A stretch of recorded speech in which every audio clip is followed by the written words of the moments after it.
hello सबैलाई फेरि पनि नमस्कार र है आज तपाईहरुले यो दृश्य देख्नुभयो है जुन चाहिँ अस्तिको पानीहरुले हावापानी चट्याङले गर्दा आज सानो सानो नानीहरु पनि मृत्यु भयो है र यहाँ जग्गा नभएर अहिले है यता पनि तपाईले देखिरहनु भएको छ र यहाँ पारिपट्टि पनि एकैचोटी हाम्रै थाना लाइनको दुईटा लासलाई एकैचोटी है सोलामा लगाइराख्नु भएको छ र तपाईहरुले देख्नुभयो यो दृश्य चाहिँ हैन एकदमै नराम्रो सबैजना नराम्रो लागिरहेको छ सबैलाई है सबैको आँखाभरि आँसु पारेर है आज यहाँ नानीलाई पनि बिदा दिइरहेको छ भनेदेखि तपाईको यता हाम्रो बाजे बोजूलाई पनि यसरी नै बिदा दिइरहेको छ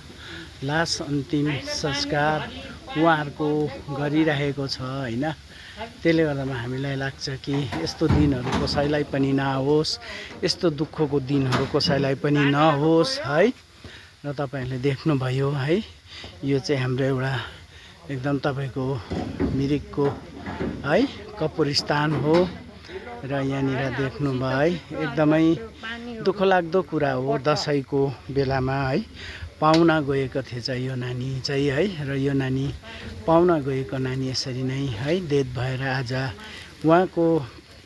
अनि शाखा सन्तान अनि साथीभाइहरु आफन्त मान्छेहरु आँखाभरि आँसु पारेर यसरी नै उहाँलाई तपाईको आज अन्तिम संस्कार यो नानीको यहाँ भयो भनेदेखि तपाईको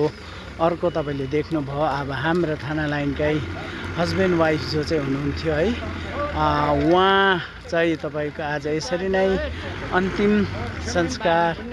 उहाँलाई गर्दैछ र सबैको हृदयभरि आँखाभरि आँसु बोकेर आज साँच्चै नै यसरी है दुःखको कार्यहरू भइरहेको छ यहाँनिर र यसरी नै आँखाभरि आँसु पारेर सबैजनाले है अन्तिम बिदाई उहाँलाई दिनु हुँदैछ है र उहाँ हाम्रो थाना लाइनकै